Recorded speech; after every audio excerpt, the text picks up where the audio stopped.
तथैवैति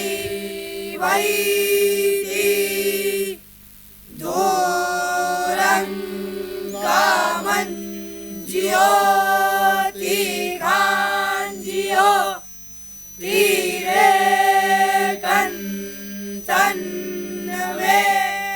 मानाः शिवसङ्कल्पमस्तु स्वस्ति न इन्द्रो वृद्धश्रवाः स्वस्ति नः पूषा विश्ववेदाः स्वस्ति नस्तार्क्ष्यो अरिष्टाने स्वस्ति नो बृहस्पतिर्दधातु शान्तिरन्तरिक्षं शान्तिः पृथिवी शान्तिरापः शान्तिरोषधयः शान्तिः वनस्पतयः शान्तिर्विश्वे देवाः शान्तिर्ब्रह्मा शान्तिः सर्वज्ञ शान्तिः शान्तिरेव शान्तिः सामा शान्तिरेधि हरिः ओम। संगठन हम करें आफतों से लड़ें हमने ठाना हम बदल देंगे सारा जमाना। संगठन हम करें आफतों से लड़ें हमने ठाना हम बदल देंगे सारा जमाना। शेर शिवराज की तेग खड़गे बोली हर हर महादेव गरजे। शक्ति हो साथ में भगवा हो हाथ में बढ़ते जाना हम बदल देंगे सारा जमाना। संगठन हम करें आफतों से लड़ें हमने ठाना हम बदल देंगे सारा जमाना। वीर प्रताप के शेरो जागो वीर बंदा की शमशीर जागो।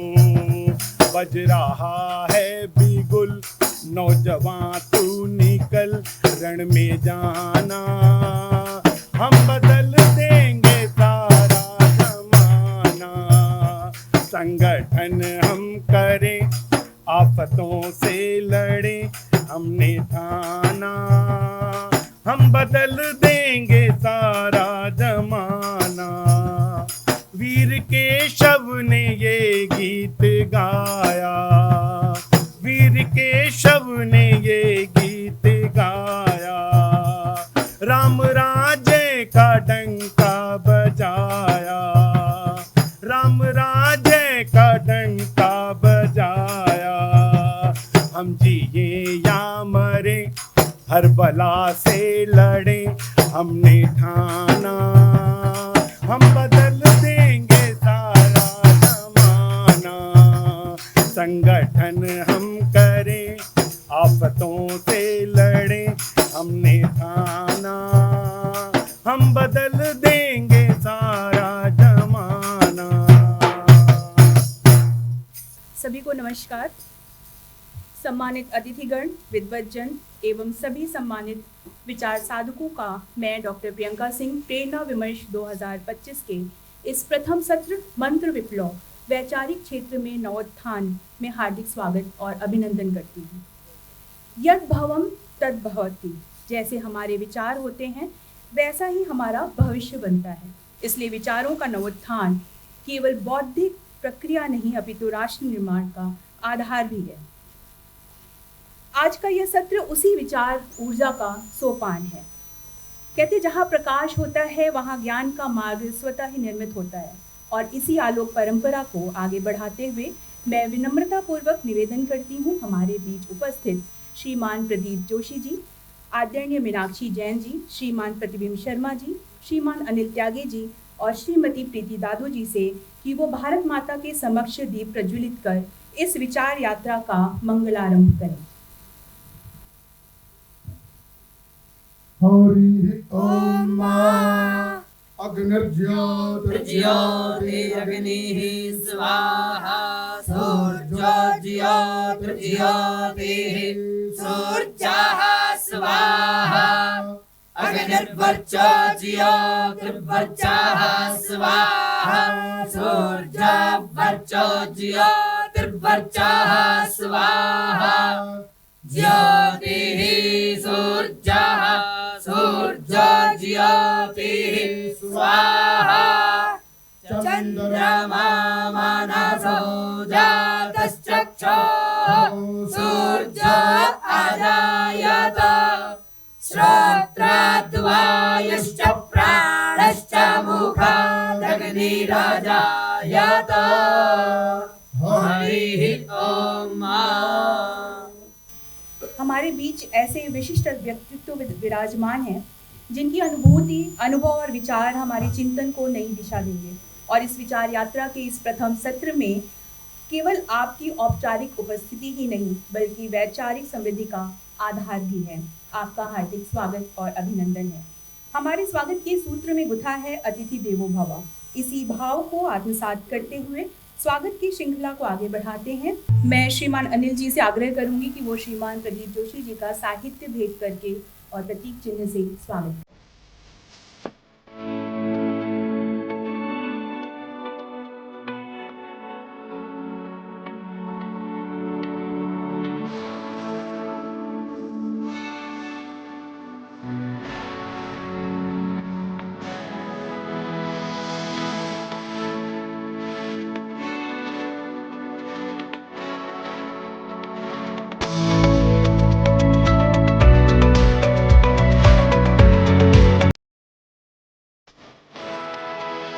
ओम गणानां गणपतिगुं हवामहे प्रियानां प्रियपतिगुं हवामहे निधीनां निधिपतिगुं हवामहे आहम जानी कर्धमात् मयासि कर्धम।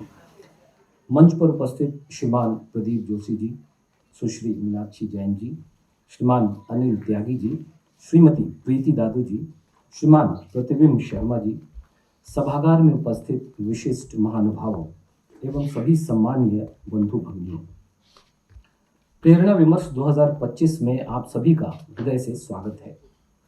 हमारे अभिभावक श्रीमान कृपाशंकर जी के मार्ग निर्देशन में पिछले 6 वर्षों से हम प्रेरणा विमर्श का आयोजन करते आ रहे हैं। विचार विनिमय और विमर्श निर्माण को एक नई दिशा, नया रूप और नया अर्थ देने में प्रेरणा विमर्श ने अपनी गिलहरी भूमिका निभाई है। विमर्श की छठी कड़ी में आप सभी को अपने बीच पाकर पूरा प्रेरणा परिवार हर्ष से अभिभूत है। विमर्श की प्रत्येक कड़ी भारत के भाव को धारण किए हुए रहती है। राष्ट्रीय विचार, सनातन परंपरा की अविरल धारा और संस्कृति का मूल स्वर हमारे स्पंदन की स्थायी ध्वनि है। इस वर्ष का विषय है नवोत्थान के नए क्षितिज, न्यू होराइजन्स ऑफ रिसर्जेंस। हम जिस कालखंड में हैं वह नया भारत है, आकांक्षी भारत है, अंगड़ाई लेता भारत है। अपनी सीमाओं को हम पुनः रेखांकित कर रहे हैं, नई परिभाषाएं गढ़ रहे हैं, नए उदाहरण प्रस्तुत कर रहे हैं, नए उत्साह से विश्व में अपनी नई पहचान बताने को हम तत्पर हैं, उत्सुक हैं और उपस्थित हैं। 2 दिवसीय इस विमर्श का उद्देश्य यह समझना है कि बदलते भारत का मनोभाव क्या है, उसका उत्साह कैसा है, विकसित भारत के लक्ष्य को की दिशा में बढ़ते इस राष्ट्र की प्राथमिकताएं, संभावनाएं और संकल्प किस प्रकार आकार ले रहे हैं। भारत के भाव की बात करें तो भारत एक अमृत संस्कृति है, जिसका अंत नहीं, जिसकी मृत्यु नहीं। जीवन में अमृतत्व की कल्पना मात्र हमारी संस्कृति में की गई। हमने इहलोक के साथ परलोक की कल्पना की और दोनों को साधने का सूत्र भी विकसित किया। बृहदारण्यक उपनिषद ने कहा, असतो मां सद्गमयः तमसो मां ज्योतिर्गमयः मृत्योर्मां अमृतम गमयः। यह अमृतत्व तो हमारे उद्देश्य का केंद्र हो गया, जीवन का लक्ष्य हो गया, हम अमृत पुत्र हो गए। उपनिषद की सुंदर कथा है नचिकेता, भारत का पहला जिज्ञासु। हमने कई बार सुना है। उसके प्रश्नों से कुपित होकर उसके पिता उसे यम को दान देते हैं। यमराज के द्वार पर 3 दिनों तक नचिकेता भूखा प्यासा प्रतीक्षा करता है। यमराज आते हैं, उससे क्षमा मांगते हैं, कहते हैं 3 वर मांगो, 2 वर सामान्य है। यमराज कहते हैं तथास्तु। तीसरा वर थोड़ा जटिल है। नचिकेता ने ब्रह्म विद्या का ज्ञान माना, सृष्टि का रहस्य जानना चाहा। यमराज ने कहा, तुम्हें जो चाहिए वह ले लो, पृथ्वी का सारा ऐश्वर्य ले लो, लेकिन यह मैं तुम्हें नहीं बता सकता, ये बड़ा ही गूढ़ है, जटिल है और तुम ठहरे निरे बालक। लेकिन नचिकेता आग्रही है और उसने आग्रह किया। अंततः यमराज ने उसे ब्रह्म विद्या बताई है। यमराज ने कहा, न जायते मृते वा विपश्चिन्नायम कुतश्चिन बभुव कश्चित। नचिकेता, यह आत्मा अजर है, अमर है। यह आत्मा नित्य है, अजन्मी है। यह आत्मा ऐसी है, न तो इसकी वृद्धि है, न तो इसका क्षय है। शरीर की मृत्यु के बाद भी यह आत्मा बनी रहती है और तुम वही आत्म तत्व हो। उपनिषद की ऐसी एक और सुंदर कथा है ऋषि उद्दालक और उनके पुत्र श्वेत केतु की। उद्दालक अपने पुत्र से कहते हैं कि सामने क्या दिखता है। श्वेत केतु कहता है बरगद का पेड़ है। पिता पूछते हैं उसमें क्या दिखता है। श्वेत केतु कहता है उसमें फल दिखते हैं, फल तोड़ कर लाओ। श्वेत केतु फल तोड़ कर लाता है। उद्दालक कहते हैं इसे भी तोड़ो, अब क्या दिखता है। श्वेत केतु कहते हैं छोटे छोटे बीज दिखते हैं। कहते हैं इसे भी तोड़ो, अब क्या दिखता है। श्वेत केतु कहता है अब तो कुछ नहीं दिखता। उद्दालक ने जो कहा है वही भारत का मानस है। उद्दालक ऋषि ने कहा, सयः एषो अनि मैं तदात्मिदम सर्वम तत्सत्यम सह आत्मा। ये जो कुछ नहीं है, जो कुछ नहीं दिखता है, वही सत्य है, वही आत्मा है। तत्त्वमसि श्वेत केतु, श्वेत केतु तुम वही हो, तुम वही आत्मा हो। आज का भारत जाग चुका है, वह आत्मस्थ होना चाहता है। आज भारत का नचिकेता, भारत का श्वेत केतु जाग चुका है। भारत के उद्दालक सक्रिय हो गए हैं। हम फिर से अपने पुराने गौरव को पाना चाहते हैं। हम फिर से अपने आत्म स्वरूप को हासिल करना चाहते हैं। भारत की जो नाभि अपने स्थान से खिसक गई थी, वह अपने स्थान पर आती दिख रही है। अपनी मातृ संस्कृति, मातृभाषा, मातृभूमि के साथ हमारा नाभि नाल का जो संबंध कट चुका था, वह फिर से जुड़ता दिख रहा है। आज हम महात्मा विदुर के उस कथन को समझ चुके हैं। महाभारत के उद्योग पर्व में महात्मा विदुर कहते हैं, एकम विश्वरसो हंति शस्त्रे नैकश्च बद्धते सराष्ट्रम सप्रजम हंतिम राजा नाम मंत्र विप्लव। इस सत्र का विषय, इस सत्र की थीम वही है, मंत्र विप्लव। विदुर कहते हैं विष केवल पीने वाले की मृत्यु का कारण बनती है। जो बाण है वह लगने वाले को ही मारता है, लेकिन जो मंत्र विप्लव है वह राजा को, प्रजा को और पूरे राष्ट्र को नष्ट कर देता है। अंग्रेजों ने, मैकाले की शिक्षा पद्धति ने हमें जिस भ्रम में डाला था, हम लगभग उससे निकल चुके हैं। स्थिति में बहुत सारा परिवर्तन आया है। हम उस बात को समझ चुके हैं कि हमें किस तरीके से बांट कर, मति भ्रम में डालकर हमारे साथ ऐसा किया गया। किसी समय जगत गुरु के स्थान पर रहने वाला समृद्धि, संस्कृति, ज्ञान, विज्ञान, हर क्षेत्र में ऐसी स्थिति वाला भारत, इसकी स्थिति ऐसी क्यों हुई? हमने पूरा हल तो नहीं किया, रोग निवारण तो नहीं हुआ, लेकिन रोग परीक्षण, डायग्नोसिस हमने अवश्य कर लिया है। प्रेरणा विमर्श उसी रोग परीक्षण की कार्यशाला है। आज की कड़ी उससे आगे की कड़ी है। उस डायग्नोसिस के बाद हमें करना क्या है? वैचारिक तल पर अपनी कमियों को समझकर आगे बढ़ने को तैयार आज का भारत कैसा है, हम इसकी चर्चा करने वाले हैं। हमारे यशस्वी प्रधानमंत्री जी ने कहा है कि भारत का अमृत काल प्रारंभ हो गया है प्रश्न उठता है कि स्वतंत्रता हमें 1947 में मिली, तो अमृतकाल आज क्यों? यह हमें समझना होगा कि 1947 में हमने राष्ट्र के शरीर को, राष्ट्र के देह को बंधन मुक्त किया था और 75 वर्षों के बाद हमने इसकी आत्मा को मुक्त करने का प्रबंध किया है। उस दिशा में हम आगे बढ़े हैं। अमृतकाल में हम सचेष्ट रहें, निरंतर उद्योगरत रहें, तो हम अपने मूल स्वरूप को अवश्य ही प्राप्त करेंगे। भारत परम वैभव पर अवश्य ही पहुंचेगा, क्योंकि यही हमारा भवितव्य है। इतना ही कहकर मैं अपनी वाणी को विराम देता हूं। बहुत बहुत धन्यवाद। अब जब आज की विमर्श की वैचारिक आधार भूमि निर्मित हो चुकी है, तो मैं इस संवाद को आगे बढ़ाने के लिए इस सत्र की बागडोर प्रखर एंकर श्रीमान प्रद्युम्न शर्मा जी को सौंपती हूँ और मैं विनम्रतापूर्वक उनसे निवेदन करती हूँ कि वो इस सत्र को परस्पर संवाद आधारित चर्चा की ओर आगे बढ़ाएं। सबसे पहले हमें नमन करना होगा उन ऋषियों मनीषियों को, उन महात्माओं को, उन संतों को जिन्होंने हमें वो विचार दिए जिसके माध्यम से हम विश्व गुरु बने। उसके पश्चात हम नमन करेंगे उन विभूतियों को जिन्होंने 1200 बरस की स्वतंत्रता के मध्य भी उन विचारों को बचा कर रखा, संजो कर रखा। और उसके पश्चात हम उन्हें भी नमन करेंगे जिन्होंने विचारों का नवोत्थान, नवजागरण प्रारंभ किया।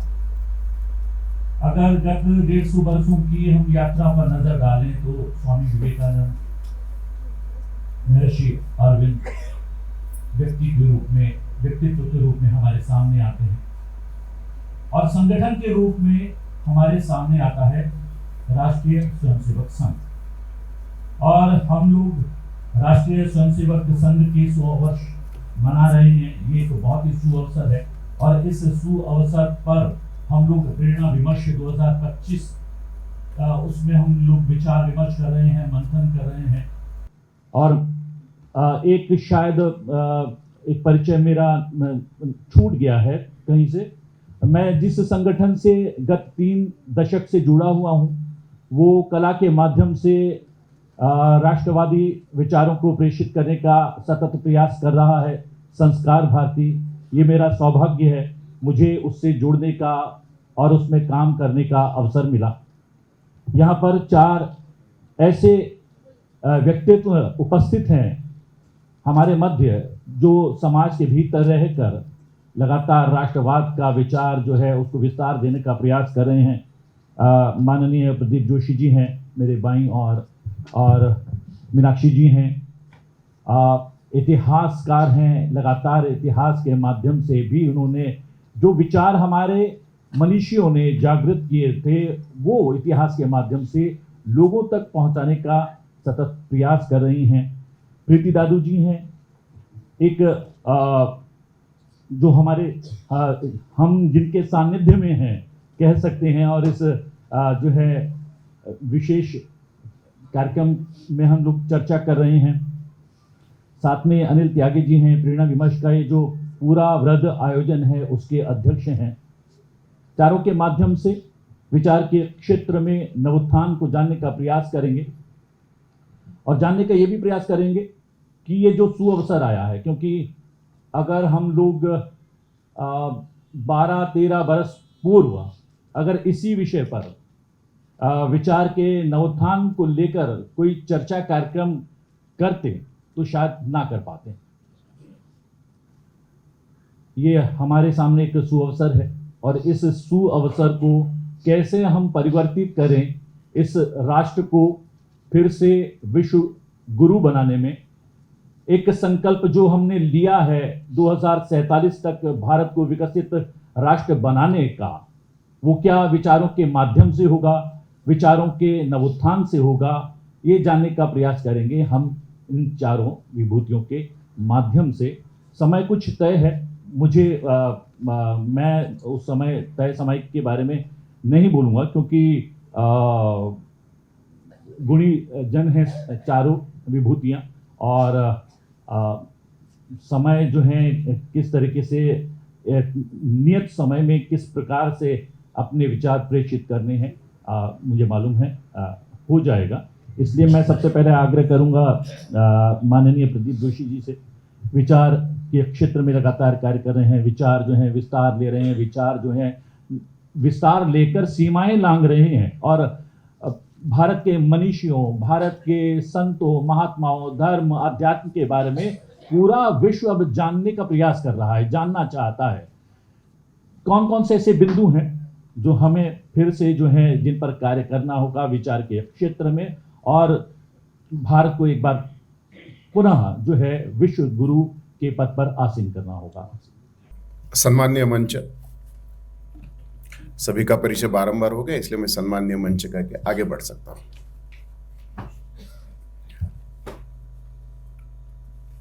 सबसे पहले तो मैं आप सबका अभिनंदन करता हूं कि आपने नए वर्ष के प्रारंभ में ऐसे विषयों का एक प्रकार से सूत्रपात करने का संकल्प लिया है।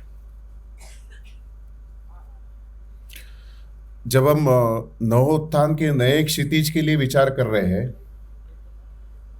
तो शायद हमारे मन में आता ही होगा, नया तब आता है जब उसका कुछ पुराना भी रहता है, तब उसको नया माना जाता है। केवल नया एकदम नया नहीं है।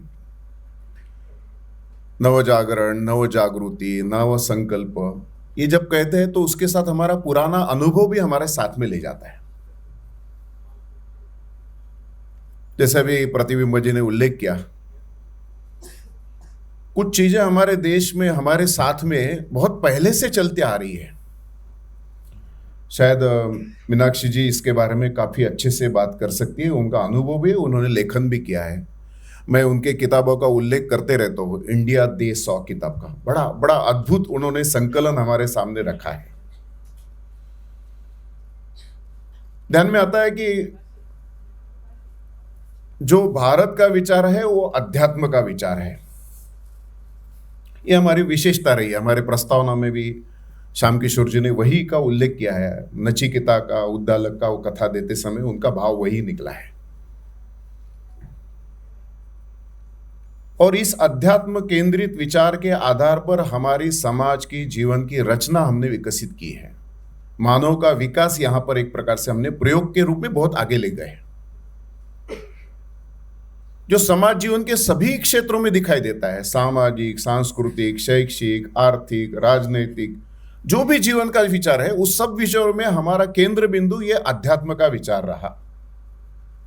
और वो अध्यात्म होने के कारण वो हम जिसका अनुभव करते हैं वो सार्वकालिक है, सार्वभौमिक है, सर्वहितकारी है, सर्वस्पर्शी है। एक लंबी, एक प्रकार से मैंने कहा ना, ये ट्रेजर हमारे साथ में, ये संपत्ति हमारा, जब विचार हम नवोत्थान का करते हैं तो हमारे सामने इन सारे विषयों का जरूर संदर्भ हमारे साथ में रहना चाहिए। हमारी कोई भी कृति ये सर्वस्पर्शी है, सार्वभौमिक है, सार्वकालिक है, सर्वहित का विचार करने वाली है। इसके अलावा हमने कभी कुछ मांगा भी नहीं है, कुछ विचार भी नहीं किया है, कुछ अपेक्षा भी नहीं रखी है। अभी उल्लेख हुआ कि ऐसे क्रम में हमारे यहाँ पर कुछ ऋषि मुनियों का भी उल्लेख हो सकता है। अभी आधुनिक काल में 150 साल के आसपास हमको जो मिलता है वो स्वामी विवेकानंद, महर्षि यज्ञ अरविंद, महात्मा गांधी जी, लोकमान्य तिलक, सावरकर जी, प्रोफेसर धर्मपाल जी, रविंद्र गुरु जी, अभी आजकल उनके भी वीडियो बहुत चलते, आप लोग देखते होंगे। इन सब लोगों ने भारत के उसी विषय को पुनः एक प्रकार से परिभाषित करते हुए हमारे सामने लाने का प्रयत्न किया है। मैं मानता हूं कि विवेकानंद उसके लिए हमारे एक दृष्टि से लैंडमार्क है। हम लोग विवेकानंद के संदर्भ पर बोलने के लिए इसलिए प्रयत्न करते हैं कि उनका विषय प्रतिपादन करने का जो हिम्मत है तो वो बड़ा एक्सक्लूसिव है, बड़ा अलग प्रकार का दिखाई देता है। शायद पहली बार हमारे गत शतक में हमको दिखाई देता है कि विवेकानंद जी ने धर्मों के बीच में एक सार्थक तुलना हमारे सामने रखी। उस सार्थक तुलना के कारण हमारे यहां पर उस चर्चा का एक नया संदर्भ शुरू हो गया। अब मालूम है, शायद हम लोग पढ़ते समय इसका उल्लेख भी करते हैं, पश्चिम में जो विचार चला वो दायित्व विहीन सत्ता, करुणा विहीन सभ्यता, इसके आधार पर ही चलता रहा। विवेकानंद जी को ये कभी पसंद नहीं था। और ऐसे लोग हमारे धर्म के बारे में आकर यहाँ पर क्रिश्चियनिटी बढ़ाएंगे, ये तो उनको कल्पनीय सहन होना कठिन था। और इसलिए उनके बोलने में, विवेकानंद जी के बोलने में भारत के बारे में सर्वधर्म समभाव, सौहार्द, राजनीतिक स्थिरता, इसके बारे में बड़ा बड़ा स्पष्टता से हमारे सामने उल्लेख आता है। हम जानते हैं जब हमारा एक लंबा कालावधि 1200 साल पहले का जो लंबा कालावधि है वो स्वर्ण युग के नाते मानते हम लोग। अब वो स्वर्ण युग क्यों था तो पता चलता है उस समय कुछ तो उसके पैराबल्स रहे होंगे। पहला रह सकता है राजनीतिक एकता, एक पॉलिटिकल हमारी कुछ ना कुछ यूनिटी रही होगी, उसके एक अपना सिस्टम रहा होगा, उसके आधार पर हमारे समाज को लॉ एंड ऑर्डर बोल सकते हैं, पॉलिसी, डिप्लोमेसी, जो भी बोल सकते हैं वो चलता होगा। दूसरा है आर्थिक समृद्धि का युग रहा उस समय। तीसरा है उस समय हमारे धर्म का भी पुनरुत्थान होते रहा है। हमने धर्म को सदैव अनफोल्ड के आधार पर माना है, कोई एक फ्रेम नहीं है उसके आधार पर ही केवल धर्म की परिभाषा। हमने हर समय उसको युगानुकूल, कालानुकूल, समयानुकूल उसको आगे बढ़ाने की चेष्टा की, वो होते रहा है, तब वो स्वर्ण काल माना जाता है। कला, साहित्य, संस्कृति, विज्ञान, इसकी समृद्धि उस काल में दिखती है। और विश्व मंच पर हमारे संस्कृति का प्रचार करने का वो एक महत्वपूर्ण कालावधि मानते हैं। मुझे लगता है जब हम हमारे पूर्व के ऋषि मुनियों का जब संदर्भ पकड़ते हैं तो हमको दिखाई देता है कि हमारे नवोत्थान का क्रम इन सारे विषयों के साथ चला था, जो आज भी हमको उस दिशा में ले जाने के लिए बड़ा महत्वपूर्ण योगदान करते हुए दिखाई देता है। शायद कालावधि बदल में हमको दिखाई देता है कि अंग्रेजों के लंबे यहाँ पर एक प्रयास के कारण हमारी, जिसका उल्लेख थोड़ा बहुत हुआ कि हमारी राजनीतिक गुलामी तो अलग थी, सांस्कृतिक गुलामी अभी भी हमारे सामने दिखाई देती है। और उस सांस्कृतिक गुलामी से मुक्त होने की दृष्टि से एक लंबा प्रयास गत शताब्दी का हमारे सामने है, जिसको सूत्र रूप में कहते हैं कॉलोनियल माइंडसेट को डीकॉलोनाइज करना, डीकॉलोनाइज को रिकल्चराइज करना, जो हमारा था वो पुनर्परिभाषित करते हुए समाज के सामने लाना। ये नवोत्थान का एक बड़ा महत्वपूर्ण आधार हो सकता है। मुझे लगता है उस दृष्टि से हमारे देश में बहुत सारी चीजें होने जा रही है, होते हुए हम देख रहे हैं। वो सामाजिक क्षेत्र में हो, आर्थिक क्षेत्र में हो, विज्ञान के क्षेत्र में हो, राजनीति के क्षेत्र में हो, शिक्षा के क्षेत्र में हो, इसके उदाहरण हमारे सामने प्रचुर मात्रा में आगे आते हुए दिखाई देते हैं। और ये उदाहरण हमको बताते हैं कि हमारे देश में नवोत्थान चल पड़ा है। उसके उदाहरण के रूप में मैं अंदर नहीं जाऊंगा, लेकिन जरूर इसका अपने पास में आभास हमारे सामने होता होगा। लेकिन ये करते समय हमको कुछ दिशाएं स्पष्ट रखनी है। पहली दिशा कौन सी है, जिसको मैं थोड़ा उल्लेख जानबूझकर, बाद में उसके और चर्चा भी हो सकती है, कि हमको दूसरे के ट्रैप में नहीं फंसना है। शायद दुनिया ऐसी चीजों पर बड़ी लंबा खेल खेलते हुए दिखती है। नए नए शब्द आते हैं, हमको भी लगते हैं ऐसे शब्द हमने यूज करना है, gender equality, feminism, globalisation, right, अलग अलग विषयों के राइट की चर्चा चलती है आजकल। और ऐसे विषयों के ट्रैप में अगर हम चलते हैं तो हमारा नवोत्थान उस प्रतिक्रियावादी में जाता है। आजकल प्लूरिस्टिक आज वो भी चलता है, बहु विविधता का हमारा सबको होना चाहिए। तो सब हिंदू तो पहले से रहा है, हिंदू समाज में इसके प्रयोग पहले से चलते हैं। हम सर्वधर्म समावेशी रहे हैं, हम सबको साथ सर्वहित की बात करने वाले रहे हैं। हमारे यहाँ पर मातृशक्ति का सम्मान बहुत पहले से रहा है। हमारे यहाँ पर अंतिम व्यक्ति के उत्थान के लिए प्रयत्न करने का क्रम बहुत पहले से रहा है।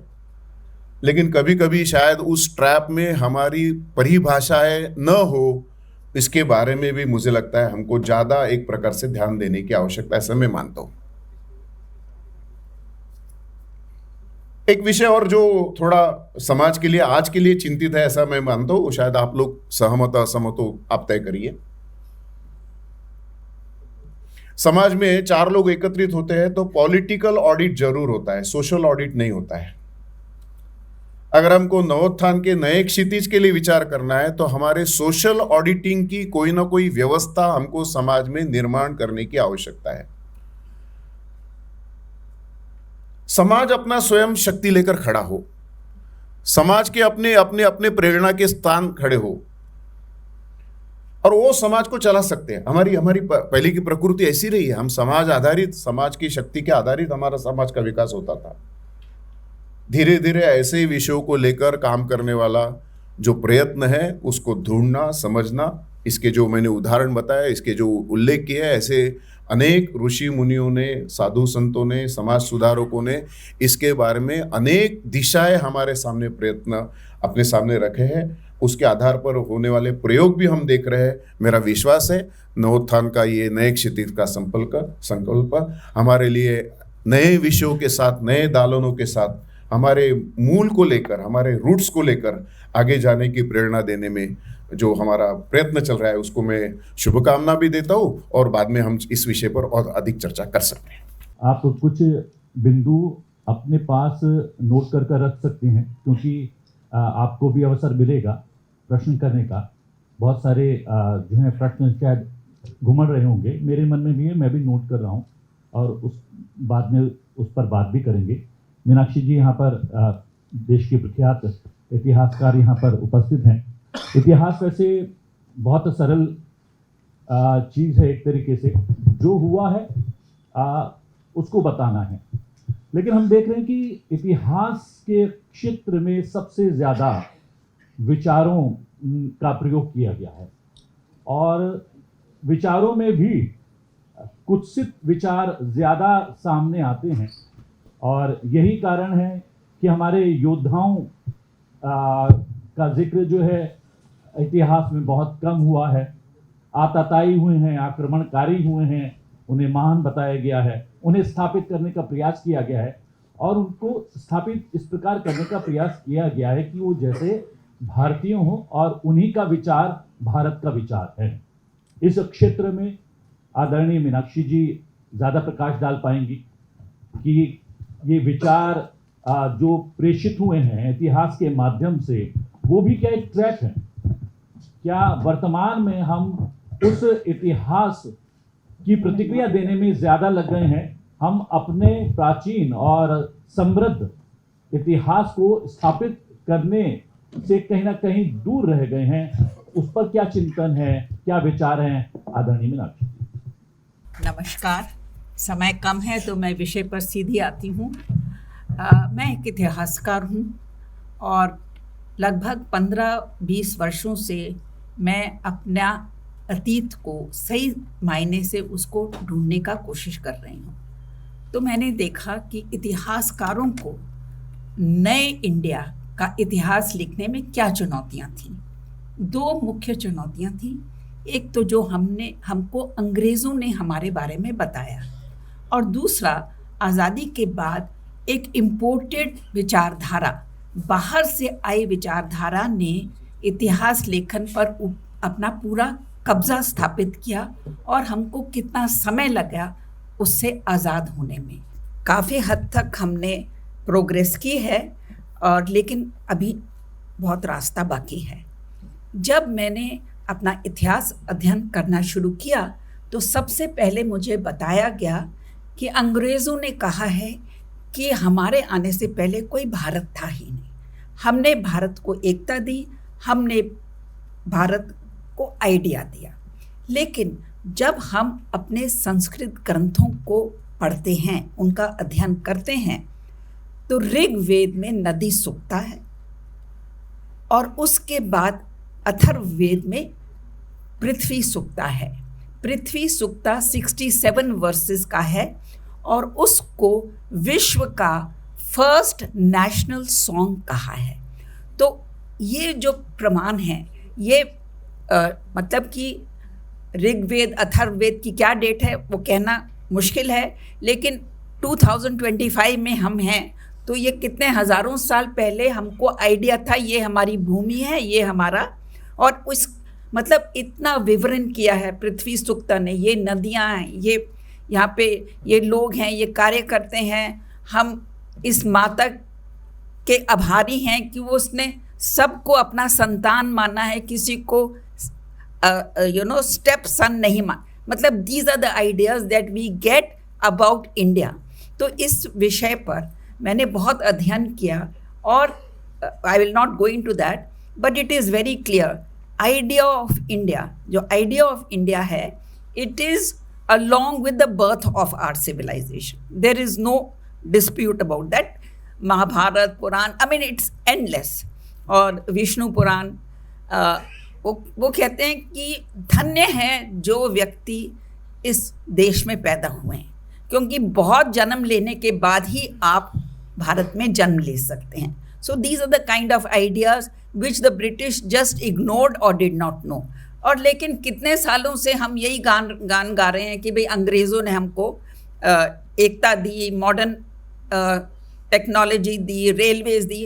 अरे भाई रेलवेज़ तो उन्होंने इसलिए दिए ताकि अपनी सेना को जल्दी से जल्दी उस क्षेत्र में भेज सकें जहाँ पे विद्रोह हो रहा था। So let that be aside. अब मध्यकाल, जब मैंने मध्यकाल का अध्ययन करना शुरू किया, सो आई रियलाइज्ड कि एक इम्पोर्टेड आइडियोलॉजी का पूरा इन्फ्लुएंस है मध्यकाल पे। तो उस इम्पोर्टेड आइडियोलॉजी के बारे में मैं अभी कहूँगी, लेकिन हमको पता है कि 1947 में देश का विभाजन धर्म के आधार पर हुआ, और ये भी सत्य है कि अधिकांश लोग जिन्होंने पार्टीशन के लिए वोट किया था वो भारत रह गए। तो इस समय मतलब देश का विभाजन हो गया। अब इतिहासकारों ने क्या रुख अपनाया, तो इसमें सबसे पहल अलीगढ़ मुस्लिम यूनिवर्सिटी ने की, और जो अलीगढ़ मुस्लिम यूनिवर्सिटी ने जो इतिहास लिखा, दिल्ली विश्वविद्यालय में मैं भी कितने टाइम तक वही इतिहास पढ़ा रही थी, क्योंकि उससे ज़्यादा मुझे पता नहीं था। हमारे को अपना इतिहास ढूंढने में कितना समय लगा। तो अलीगढ़ मुस्लिम यूनिवर्सिटी के इतिहासकारों के सामने क्या प्रश्न था, क्या प्रॉब्लम थी कि भी विभाजन हो गया और अधिकांश एक समुदाय जो पार्टीशन के लिए वोट किया था वो भारत में रह गई। तो इसलिए उनको भारत का इतिहास दोबारा लिखना था, और उन्होंने लिखा कि मध्यकाल में धर्म का कोई रोल नहीं था। महमूद गजनवी जो आए वो धर्म से प्रभावित होकर नहीं आए, वो एक लुटेरे थे, वो यहाँ का धन दौलत लूटने आए थे। तो ये जो मध्यकाल का इतिहास है, जो इसको वाइट वॉश किया, तो ये मतलब कि आप सोचिए, इरफान हबीब के पिता मोहम्मद हबीब ने पहली पुस्तक लिखी, उस छोटी सी पुस्तक है, लेकिन उसका टाइटल है महमूद ऑफ गजनी। अरे इतने बड़े इतिहास को महमूद ऑफ गजनी के ऊपर क्यों पुस्तक लिखनी थी, क्योंकि वहीं से प्रॉब्लम शुरू होती है। तो it is very very tragic that for 30-40 years after independence we were writing a history जिसमें एक विशेष समुदाय का कोई रोल नहीं है। Nobody is guilty of partition. Partition, only the Hindus are guilty because they were oppressing others. So this is the kind of history that we were teaching. अब मैं आपको एक व्यक्तिगत उदाहरण देती हूँ। 15-20 साल पहले जब ये अयोध्या का आंदोलन चल रहा था, तो मैंने एक पुस्तक लिखी, अयोध्या, राम एंड अयोध्या। उस समय का वातावरण मैं आपको बता रही हूँ कि मेरे को इतनी हिम्मत नहीं थी, मैं यही कहूँगी कि मैं भाई अपने विश्वविद्यालय में बोलूँ कि मैं ये पुस्तक लिख रही हूँ। और जब लिखी तो मेरे को ये नहीं था कि उनको बता दूँ अपने कॉलीग्स को कि भी मैंने ये पुस्तक लिखी है, क्योंकि माहौल था कि आप you are at once branded communal. और जब मैं पुस्तक का के लिए पब्लिशर्स के पास गई, तो इतने मैंने सोचा मैंने बेस्ट किताब लिखी है, क्योंकि कोई मुद्दा नहीं है, कोई सोर्सेज नहीं है जो मैंने कंसल्ट नहीं की। तो जब पहले प्रकाशक ने मेरी पुस्तक मैन्युस्क्रिप्ट को लौटाया 2-3 महीने के बाद, तो मैं हैरान हो गई थी। फिर उसके बाद 2-3 और प्रकाशक ने मेरी पुस्तक एक्सेप्ट नहीं की। तो मैंने कहा प्रॉब्लम क्या है इस पुस्तक में, क्या कमी है, ताकि मुझे बताइए ताकि मैं इसको इम्प्रूव कर सकूं। तो उन्होंने कहा आपकी पुस्तक पे कोई कमी नहीं है, लेकिन अगर हम राम अयोध्या में मंदिर के पक्ष में पुस्तक लिखेंगे, छापेंगे, we will be branded as communal publishers, तो हमारे जो बाकी लेखक हैं वो हमको छोड़ के चले जाएंगे। तो ये हमारी स्थिति थी कम से कम 20 साल पहले।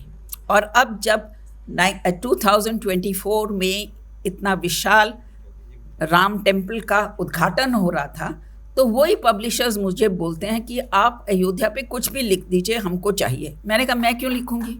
मतलब mindset, we are talking about the mindset, how the mindset has changed.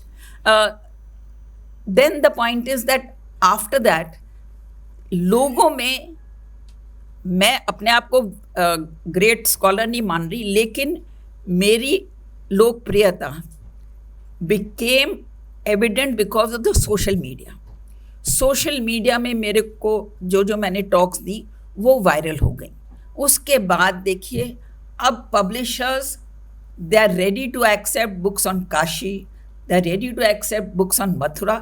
तो जो और हमारे समाज में जो इतिहास में जो हम पन्ने खोलने से डरते थे, मैं दूसरों को ब्लेम नहीं कर रही क्योंकि मैं भी उसकी हिस्सेदार थी। मुझे ये था कि अगर पता चल गया मेरे को नौकरी से अगर निकाल दें तो मेरा घर कैसे चलेगा, to be very frank. But now मतलब वातावरण बहुत चेंज हो गया। लेकिन हिस्ट्री सिलेबस के बारे में मैं कहूँगी कि अभी भी दिल्ली विश्वविद्यालय में सिलेबस में कोई विशेष परिवर्तन नहीं आया है और JNU में ऑलमोस्ट नथिंग। लेकिन फ़र्क क्या है, पहले के जो दिग्गज वामपंथी इतिहासकार थे, इरफान हबीब, रोमिला थापर, बिपिन चंद्रा, सतीश चंद्रा इत्यादि, अब उनके जो स्टूडेंट्स हैं वो अब बन गए प्रोफेसर्स, क्योंकि नेचुरली वो भी उम्र हो गई है। लेकिन उन्होंने ये आइडियोलॉजी का क्षेत्र छोड़ दिया है। अब कोई भी आपको वेस्टर्न इंडियन हिस्टोरियन काशी या मथुरा के बारे में कुछ नहीं लिखेगा, क्योंकि अब वो सोचते हैं कि हमारे लिए भलाई ये है कि हम आर्थिक मुद्दों पर जोर दें। We study economic history and we do not study cultural history, religious history, political history. So I as a teacher and as a student, mindset लोगों में बदल गया है, आम जनता में बदल गया। They want to know the truth. लेकिन ये कहना मुश्किल होगा कि इतिहासकारों में माइंडसेट बदल गया है। बहुत कम इतिहासकार हैं जिनके बारे में मैं कह सकती हूँ कि नई इतिहास लिख रहे हैं। लेकिन पॉइंट यह है कि कार्य बहुत कठिन है, बहुत लंबा है और मुझे लगता है कि हमने पहले 2-4 कदम ही लिए हैं। धन्यवाद। मिथ्या विचार को आप लगातार और जोर जोर से बोलते रहें तो स्थापित हो जाता है और वही सत्य प्रतीत होने लगता है। और ऐसा ही प्रयास इतिहासकारों के माध्यम से किया गया। लेकिन मैंने जैसा कहा कि 1200 बरस की चुनौतियों के पश्चात भी इस विचार को जो जीवित रख पाए, सत्य के विचार को जो जीवित रख पाए, मनीषी, संत, महात्मा या नेतृत्व करने वाले नेतागण, उनको बार बार नमन है। क्योंकि मैंने आपसे कहा था कि कुछ प्रश्न हम आपके माध्यम से भी पूछेंगे मंच से। 2 प्रश्न मेरे मन में है। पहले मैं जो है दोनों विभूतियों से एक प्रश्न पूछूंगा और उसके पश्चात प्रश्नोत्तरी का ये चरण जो है हम प्रारंभ करेंगे। एक यहाँ पर तकनीक का विषय जो है मीनाक्षी जी ने भी माननीय प्रदीप जी वो उठाया है और ये कहा है उन्होंने कि ये तो भला है सोशल मीडिया का कि मैंने जो विचार रखे सोशल मीडिया के माध्यम से वो प्रेषित हुए, विस्तार लिया और लोगों को पता लगा, सत्य का ज्ञान हुआ और सत्य का ज्ञान प्रकाशकों को भी हुआ। और अब आग्रह करने लगे हैं, जिन विषयों से वो दूरी बनाने का प्रयास करते थे, अभी उन विषयों की मांग कर रहे हैं। अगर विचारों के क्षेत्र की बात करें, विचार के क्षेत्र में नवोत्थान की बात करें, तो ये तकनीक हमारे लिए एक चुनौती है या अवसर है? जैसा मैंने पहले उल्लेख किया था कि हमारे देश का विचार, समाज का विचार ये अध्यात्म रहा है। और अध्यात्म कहते समय हमको ये अनुभव अभी आता है कि हमारा समाज सदैव विज्ञान निष्ठ रहा है। हमने सभी समय विज्ञान का स्वागत किया है। हमारी प्रयोग भूमि रही है, स्वयं हमने प्रयोग किए, बाद में समाज को भी दिए है और दृष्टि भी रखी है। जहाँ कुछ अच्छा मिलता है विज्ञान के क्षेत्र में, उसको हमने सदैव एक्सेप्ट किया है, उसको मानवता के अनुकूल, समस्या समाधान के अनुकूल लेकर चलना, ये हमारा सदैव दृष्टिकोण रहा है। अभी जैसे प्रतिबिंब जी ने उल्लेख किया कि सोशल मीडिया वगैरह जैसे एक नया क्रम दिखता है और भी बढ़ते रहेगा, ये कोई एक लिमिट नहीं है, इसके आगे भी अनफोल्डमेंट क्या आएगा हम अनुभव कर रहे हैं। आजकल एआई बेस का चर्चा चल रहा है, क्वांटम के आधार पर नई चर्चा समाज में चली पड़ी है। मुझे लगता है हर समय समाज ऐसे विषयों के लिए अपने आप को सिद्ध करना, ये उस समय के व्यक्ति, संस्था, संगठनों का महत्वपूर्ण काम होता है, सरकार का भी काम होता है। इसको चैलेंज नहीं मानना, इसको एक प्रकार से अनुकूलता के नाते उसके रिसोर्स को उपयोग करते हुए हमारे विचार, हमारे व्यवहार, हमारा प्रचार समाज के बीच में जाने का, दुनिया के बीच में जाने का, इसका लाभ लेने का हमारा अगर दृष्टिकोण रहता है तो उसके बारे में मुझे लगता है बहुत अच्छी संधि, मैं ऐसा मानता हूँ, जो आज बदलता हुआ रूप हमको दिखाई देता है मीडिया के क्षेत्र में भी हो, वो हमारे लिए एक प्रकार से टूल बन सकता है, माध्यम बन सकता है हमारे विषयों को और अच्छे से, सघनता से, नियमित रूप से, व्यापक रूप से पहुंचाने का। वही अगर हम शस्त्र उपयोग करते हैं तो पहले के काल में तो मैन टू मैन ही होता होगा, अभी मीडिया के द्वारा तो उसकी कोई लिमिट नहीं है, फास्टेस्ट है, एरिया भी कितना भी आप रीच कर सकते हैं। ऐसे विषयों के द्वारा अपने विषय पहुंचाने के लिए टेक्नोलॉजी का अधिकतम उपयोग हो, इसका मुझे लगता है जोर हमको सबको देना चाहिए। जरूर इसमें कुछ सावधानियां भी है, मुझे लगता है इस सावधानी पर हमको अधिक सजग होने की आवश्यकता है। सावधानियां कौन सी है कि हमारे विषयों को शुगर कोटेड, डाइल्यूट करने का एक षड्यंत्र भी कभी हमको दिखाई देता है। जो हमारे मूल विचार है उसको कुछ मात्रा में लेना और दूसरी मात्रा में दूसरा उसका कलेवर खड़ा करना, ये बड़ी खेल चलते हुए हम लोग अनुभव करते होंगे। हम जो सब लोग सोशल मीडिया में जुड़े तो इसका बार बार अनुभव आता होगा। मीनाक्षी दीदी ने स्वयं का उदाहरण बताया। इसके प्रति जागरूकता रहना। दूसरा, अगर हम अभी संविधान सम्मत देश में अगर हम रह रहे हैं तो समाज की एकता और एकात्मता, यूनिटी एंड इंटीग्रिटी, इसको भेद देने वाला किसी भी प्रकार का विचार हम लोग प्रस्तुत न करें, उसको फॉरवर्ड भी न करें, ये भी दायित्व हमारा बनता है। मुझे लगता है ये दो बड़ी महत्वपूर्ण कंडीशन हमारे साथ में रहना चाहिए। किसी ट्रैप में नहीं जाना और देश की एकता और एकात्मता को तोड़ने वाला कोई भी विचार, व्यवहार, प्रसंग ये मैं प्रस्तुत नहीं करूंगा, उसको आगे बढ़ाने वाला माध्यम मैं भी नहीं बनूंगा। ये दो चीजें अगर हम संभाल लेते हैं तो मेरा विश्वास है कि आने वाले दिनों में इसी टेक्नोलॉजी को लेकर हम बहुत आगे जा सकते हैं। संसद टीवी पर एक कार्यक्रम का प्रयोग किया था संविधान को लेकर, हम भारत के लोग, और उसके निर्माण के दौरान मुझे एक बात थोड़ा सा ज्ञात हुई कि हम जब भी वर्तमान की भी तुलना करते हैं तब हम अंग्रेज़ों के शासन के माध्यम से देखने का प्रयास करते हैं, उनके नज़रिए से जानने की कोशिश करते हैं, मुगलों के शासन के माध्यम से जो है परखने का प्रयास करते हैं, और उससे आगे बढ़ते हैं तो कांग्रेस ने क्या कुछ किया स्वतंत्रता आंदोलन के दौरान, वही तुलना का हमारे पास पैमाना है। क्या एक बड़ी चुनौती है मीनाक्षी जी हमारे समक्ष? और इस चुनौती से पार पाने के लिए हमें अपने कौन से मापदंड तय करने होंगे, पैरामीटर नए सिरे से गढ़ने होंगे, या फिर जो हमारे प्राचीन विचार हैं उन्हीं को ही इतिहास के माध्यम से लोगों के सामने लाने का प्रयास करना होगा।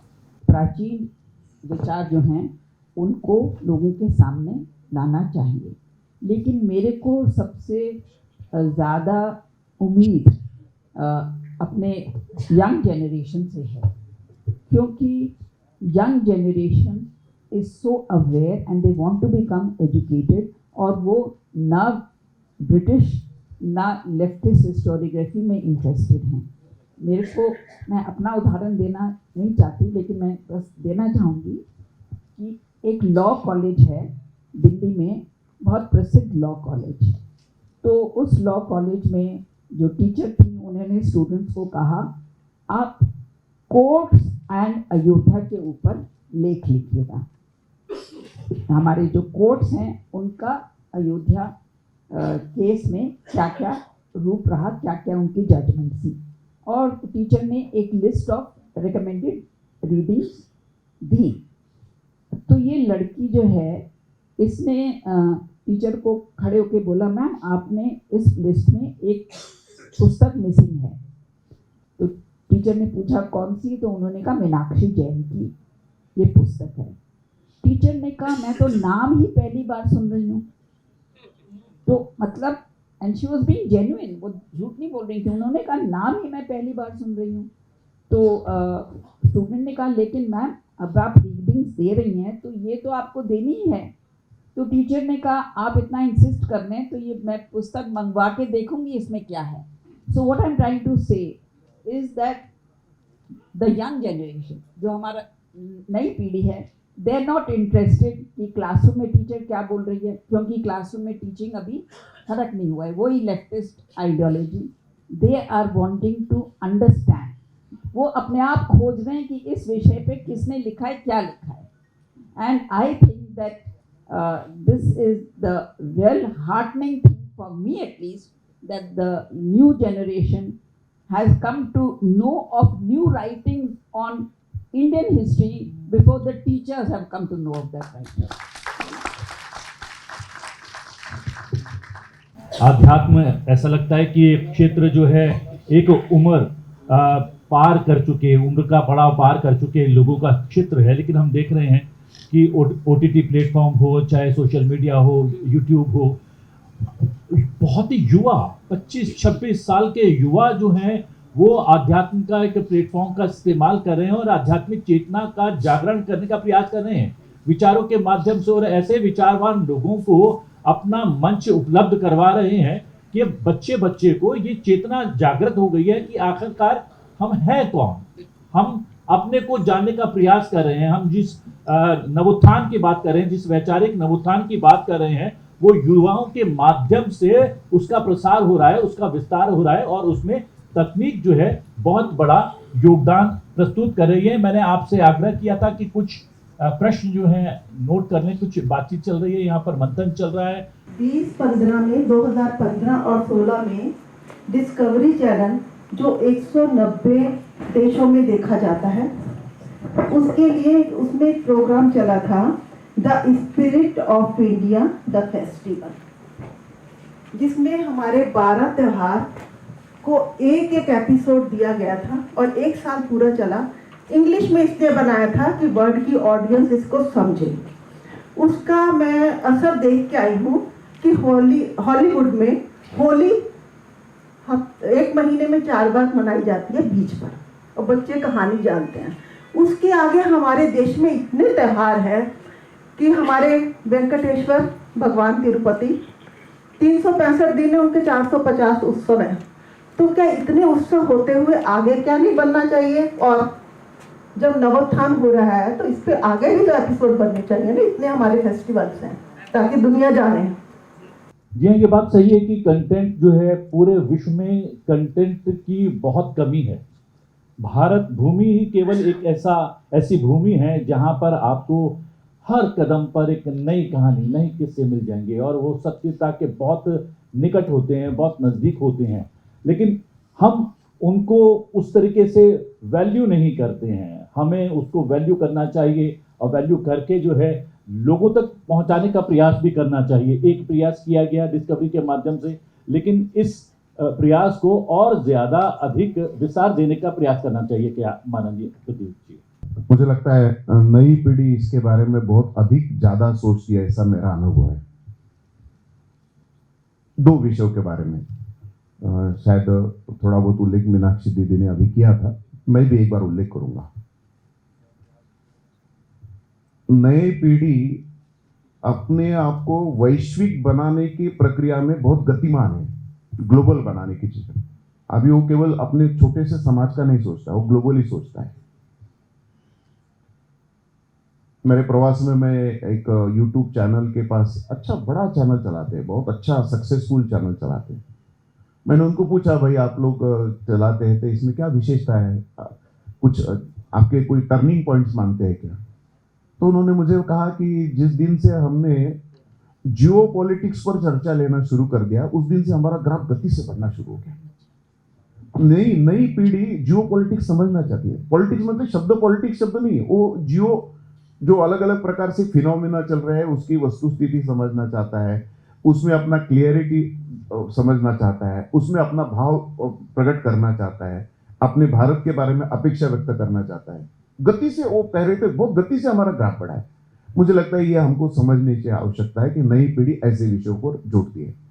जैसे बहन जी ने जैसे पूछा, तो जरूर ये भी विषय में मैं अनुभव लेता हूँ कि मेरे प्रवास में मैं पटना में जब ऐसे सोशल मीडिया इन्फ्लुएंसर की बैठक ले रहा था, तो मुझे एक ऐसे युवा मिला, अभी बस 27-28 साल का है, लेकिन उसने बिहार के लगभग 1400 मंदिरों का प्रोफाइल तैयार कर लिया और वो अपने आप में एक नई कथाएं बताता है।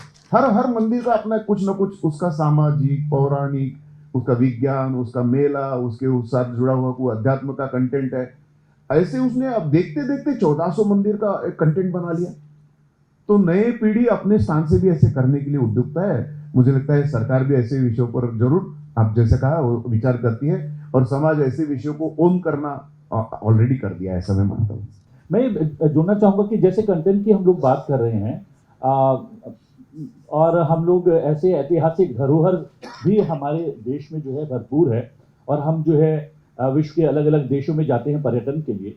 अगर इन तकनीकों का, इन सोशल मीडिया के माध्यमों का हम लोग प्रयोग करें तो क्या जो हमारी ऐतिहासिक धरोहर हैं वो पर्यटन के बड़े केंद्र बन सकती हैं, न केवल भारतीयों के लिए, वैश्विक रूप से भी। क्या उस पर भी काम होना चाहिए? त्योहारों का जो है उल्लेख इन्होंने किया है, तो त्योहारों के साथ साथ क्या ऐतिहासिक जो है विशेषता के हमारे केंद्र हैं उनके बारे में भी बात होनी चाहिए क्या? Thank you for pointing out about Discovery Channel. It should be continued. और जैसे आपने कहा, I totally agree with you. मैं एक विषय पर ध्यान देना चाहती हूँ। वो है कि मध्यकाल में जो हमारी सभ्यता पर प्रहार हुआ उसके बारे में भी और जानकारी होनी ज़रूरी है। उत्तरी भारत में 18वीं शताब्दी जब आरंभ होती है तब तक शायद कोई प्राचीन मंदिर खड़ा नहीं था, वो सारे तोड़ दिए गए थे।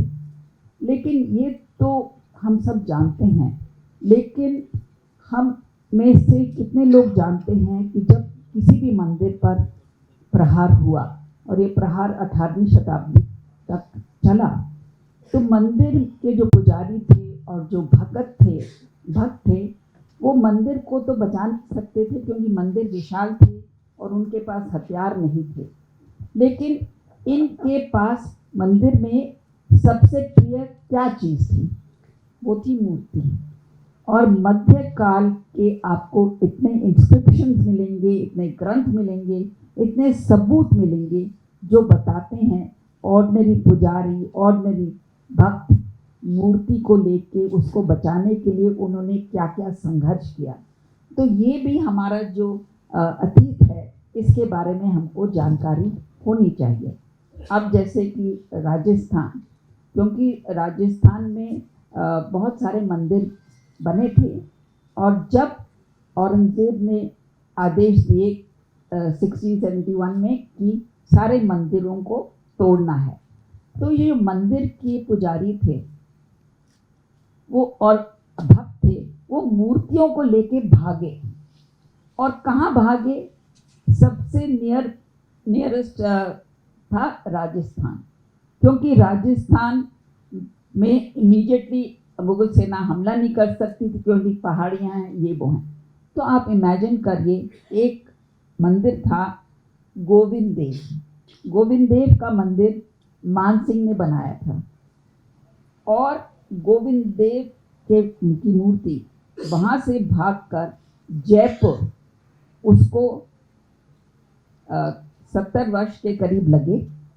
और मूर्ति ऐसी नहीं है कि आप उसको सूटकेस में बंद करके ले जाएं, नियम अनुसार उसकी पूजा होनी है।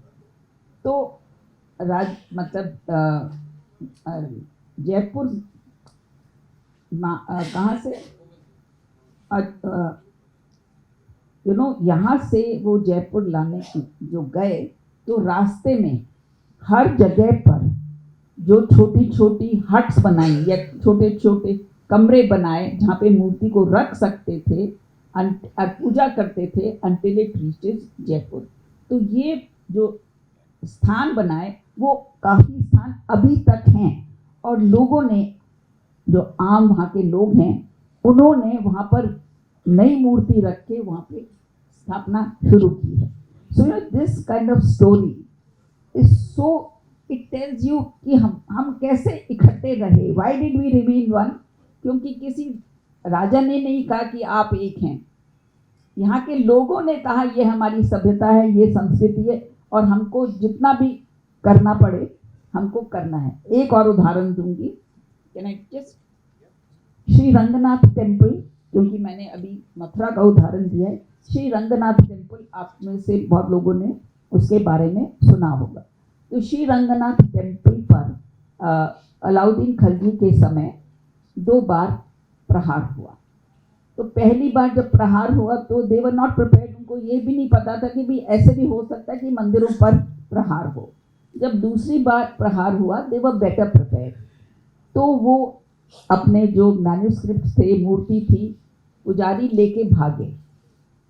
बट द मैन्युस्क्रिप्ट्स जो एक एक कॉपी थी वो तो बचा नहीं सके, और बहुत संघर्ष के बाद कभी जंगल में जाके छुपते थे कहीं का। देन दे रीच्ड केरला, और जब वो केरला पहुँचे तो वो दंग रह गए कि यहाँ के कितने पुजारी मूर्तियाँ लेके केरला आए, because it was safe. Delhi की सेना अभी तक केरला नहीं पहुँची थी। सो इमेजिन, मतलब ये एक स्टोरी नहीं है, मतलब कि यहाँ के सारे पुजारी अपनी मूर्तियाँ लेकर केरला पहुँचे, और उसके बाद कैसे संघर्ष करके वो तिरुपति पहुँचे, क्योंकि तिरुपति भी वेंकटेश्वर का मंदिर है, और ये रंगनाथ भी मंदिर है। तो जब वहाँ पे पहुँचे, तो अगर आप तिरुपति जाएंगे तो सबसे पहले एक कमरा है जिसको हम रंग मंडप, उसका नाम दिया है रंगनाथ जी के सामने, उनके ऑनर में। और वहाँ पर श्री रंगनाथ को रखा, और जो उनको भोजन पसंद था वैसा ही भोजन पहले उनके लिए बनता था। जो भजन उनको पसंद थे पहले वो भजन गाए जाते थे। 20-30 साल के बाद एक ज़मींदार तिरुपति दर्शन करने आया, और जब वो हैरान हो गया कि भाई ये मूर्ति यहाँ पे क्या कर रही है, बिकॉज नोबडी न्यू कि वो रंगनाथ जी कहाँ गए हैं। There were no radio, there were no communication. तो उसने तिरुपति के पुजारी को कहा ये तो हमारी मूर्ति है, तो मैं ये ले जा सकता हूँ? तो उन्होंने कहा हाँ ले जा सकते। वो ले गए, कुछ समय तक उन्होंने अपने गांव में रखा।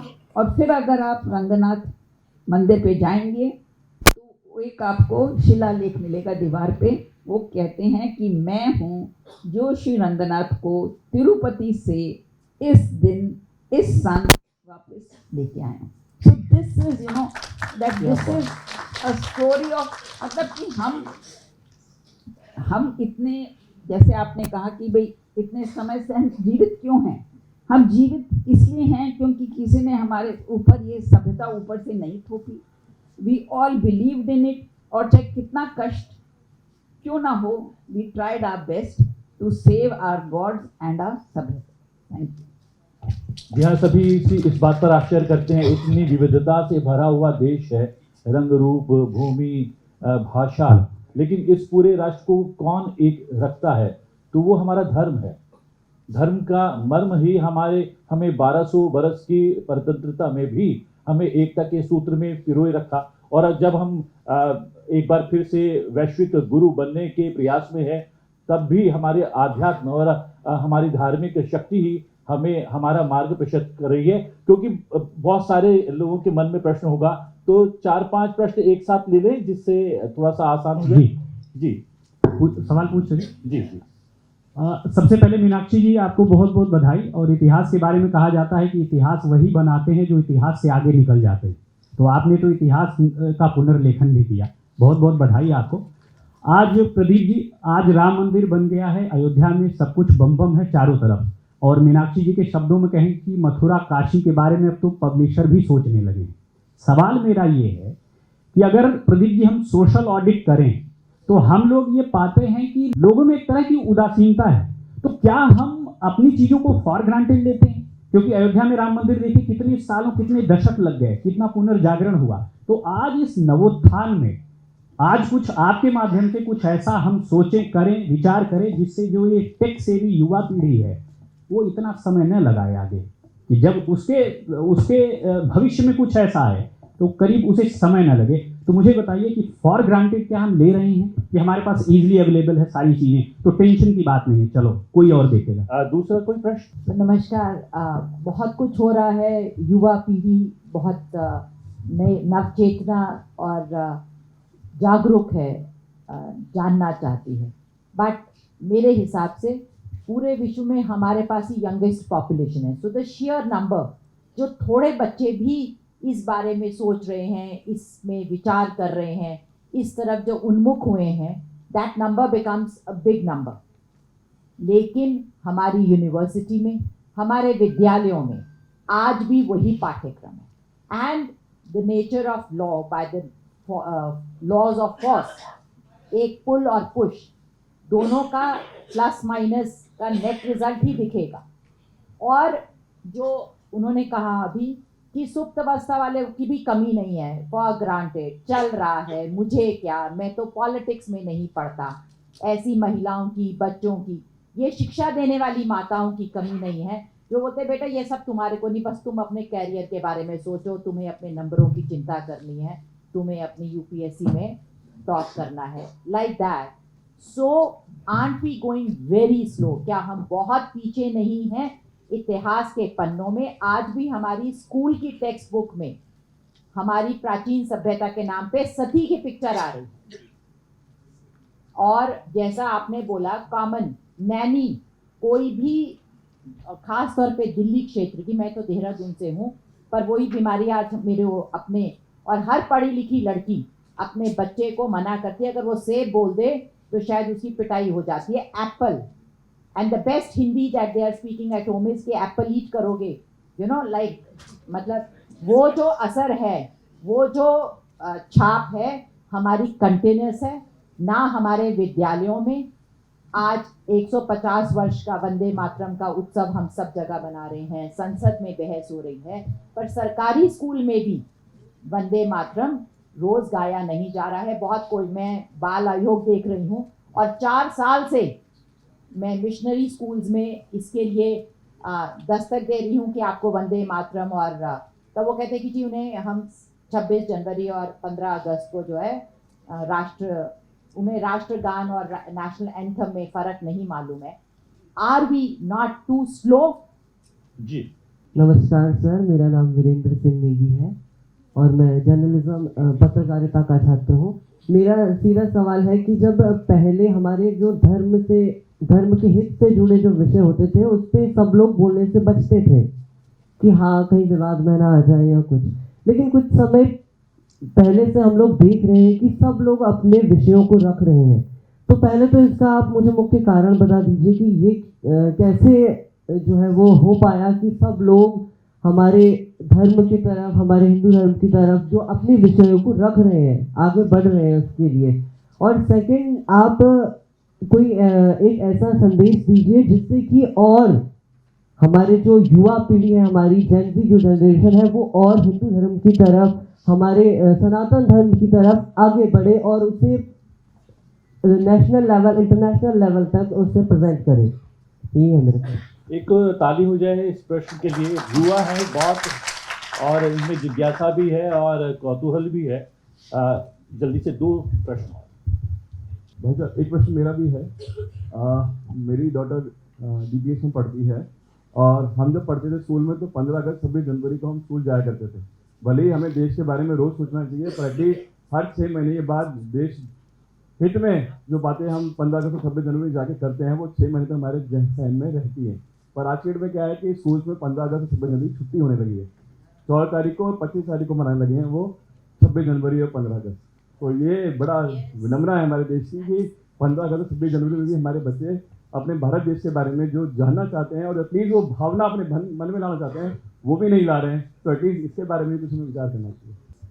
आदरणीय भाषा प्रणाम। मेरा एक बहुत साधारण सा सवाल है। भारत के कई राज्यों में और कई जगह मैं घूम चुका हूँ। आज़ादी के बाद जो विचारधारा थी हमारी, और अब जो विचारधारा आई है, उसमें प्रांत और स्टेट अलग अलग हो गए हैं जो भारत के खिलाफ काम कर रहे हैं। तो उसके बारे में मैं एक आपसे पूछा था कि हम कैसे आगे बढ़ें। और माननीय आपसे सवाल है, आपने काफ़ी अच्छा किया और मुझे खुशी हुई। अगर मैं बात करूं 80, 90 और 2000 के दशक में, 80 के दशक में JNK की विचारधारा अलग थी, 90 के उसमें अलग आई, और 2005 के बाद विचारधारा अलग आई। हम उसको ये तो नहीं कह सकते कि बहुत पुरानी हिस्ट्री है, बट जो नई जनरेशन आ रही है उसको हम कैसे बताएं, क्योंकि मैं नॉर्थ ईस्ट में भी जंगलों में रहा हूँ और छत्तीसगढ़ में भी अंदर जंगलों में काम किया हूँ।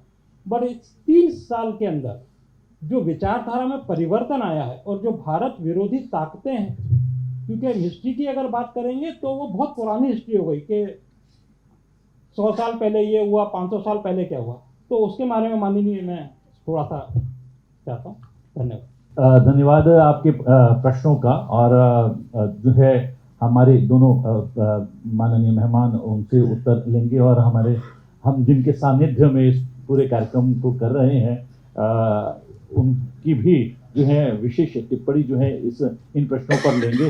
पहले युवाओं से जुड़ा हुआ बहुत है, शिक्षा से जुड़ा हुआ। मेरा तो एक खुद का प्रश्न था कि मैं चार्टर्ड अकाउंटेंट हूँ, तो मैंने कंपनीज की तो ऑडिट बहुत करी है, हमेशा अकाउंट्स का ही ऑडिट किया जाता है, लेकिन आपने एक अच्छी बात की कि सोशल ऑडिट भी होना चाहिए। मैं जानना चाहूँगा कि हम सोशल ऑडिट कैसे कर सकते हैं। सोशल ऑडिट को लेकर एक युवा ने बहुत अच्छा प्रश्न, जो पहला प्रश्न था उन्होंने ही कहा सोशल ऑडिट हो गया, शिक्षा में जो है ज्ञान समाहित। मीनाक्षी जी, सुदीप जी का कहना है कि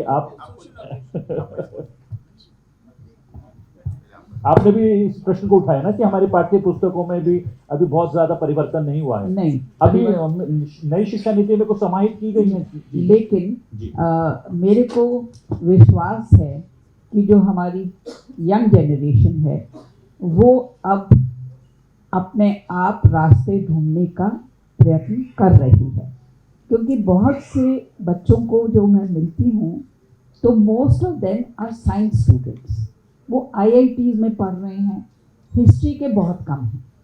तो इसका मतलब है कि जो हमारा कंट्रोल था ना कि यंग जनरेशन को वो ही सोचना है जो इतिहासकार लिख रहे हैं, और वो भी इतिहासकार इम्पोर्टेड आइडियोलॉजी, तो वो मेरे अनुसार बच्चों ने, यंग जनरेशन ने वो सोच त्याग दी है। They are discovering India on their own. अब जैसे आपने बताया कि एक बच्चा बिहार में कितने मंदिर हैं उनका लिस्ट बना रहा है। If this kind of movement can spread to other provinces, then we have reclaimed our heritage. मेरा जो कार्य है वो ये बताना था कि भाई हमारी हेरिटेज से हमको कैसे वंचित किया गया, और हमने 1000 साल में भी उसको नहीं छोड़ा। And you know the temple was, you asked me how did I get the inspiration for writing. You know, because when I was writing on Ayodhya, मेरे को एक विचित्र कहानी नहीं मिली, वो राजा हैं ओरछा के, उनसे मैं मिली। तो ओरछा के जो पूर्वज राजा थे वो कृष्ण भक्त थे और उनकी पत्नी राम भक्त थी। तो दोनों में आपस में विवाद होता था। तो राजा ने रानी को कहा आपके भगवान तो कभी प्रकट नहीं हुए। तो उसने कहा कि मैं अयोध्या जाऊंगी। 16वीं शताब्दी में एक महिला जा रही है अयोध्या। आप इमेजिन करिए कितना कठिन कार्य है। हालांकि वो सेना वगैरह के साथ गई, बट इवन देन जब वो अयोध्या गई तो भगवान प्रकट नहीं हुए। तो उसने कहा कि अब मैं, और ये सत्य कहानी है, तो उसने कहा मैं अपने प्राण सरयू नदी में त्याग देती हूँ क्योंकि मैं वापस तो जा नहीं सकती। तो जब वो सरयू नदी में प्रवेश किया तो उनका पाँव किसी चीज़ पर टकराया और वो चिल्लाई। तो उनके साथ जो लोग थे वो अंदर घुसे और वहाँ से उनको एक मूर्ति मिली। और मैं स्पष्ट करना चाहती हूँ, ये राम लल्ला की मूर्ति नहीं थी, ये मूर्ति थी Raja Ram, exactly Ram as king. तो वो मूर्ति वो वापस ओरछा लेके गई, और अगर आप ओरछा जाएंगे तो आपको वो मूर्ति एक मंदिर में मिलेगी, राम राज्य मंदिर, the only mandir in the world that Ram is worshipped as king. We always worship, you know, we don't worship him as king. So that story intrigued me and I started कि भाई ये कहानी कि भाई मूर्ति मिल रही है, इसके बहुत उदाहरण होंगे। तो मैंने कश्मीर से कन्याकुमारी तक जो जो इम्पोर्टेंट केसेस थे वो मैंने डॉक्यूमेंट की। But the story started with the Orchha. अब योर क्वेश्चन कि भाई ये क्या वजह है, जो मेरा आंसर है, I don't know whether it is correct और not, but it is the extreme radicalized ideology that spread not only in Kashmir but in large parts of India. So it is that radical ideology. अब देखिए, many of these universities, you take the case of Aligarh. I hope I'm not being I hope I'm being within the limits of decency, let me put it. Ji. So, जो it is, you know, that has been documented, जैसे Kashmiri Hindus के साथ हुआ, पहले तो वो रहते थे ना, it is the growing ascendancy of a militant ideology. And what is disturbing for all of us is that that ideology is gaining in many parts of India. Kerala में, अब देखिए मदुराई में वो दीपम, उसकी क्या कंट्रोवर्सी है वहाँ पे, तो आप लोगों से जानिए 1000 साल से वो दीपम हो रहा है। Problem is because that place is next to Dhaka. ये हम लोगों को जानते नहीं हैं, शायद, मतलब मैं इतना नहीं जानती थी कि that means that we are even now, हालांकि वातावरण बहुत बदल गया 10 साल में, I can say with confidence, you know, जैसे हम जन गण मन वंदे मातरम के ऊपर डिबेट्स हुए, राम मंदिर का उद्घाटन हुआ, काशी का कॉरिडोर बन गया, there is no doubt it is, but the point is that military ideology is not yet in retreat. ये मैं क्या माने प्रदीप जी, क्या ये शासन जो है, शासन का अधिकार बहुत काम करता है? अगर हम धारा 370 हटा पाए, राम मंदिर बना पाए, 3 तलाक पर कानून बना पाए, इसलिए क्योंकि शासन में राष्ट्रवादी शक्तियां हैं।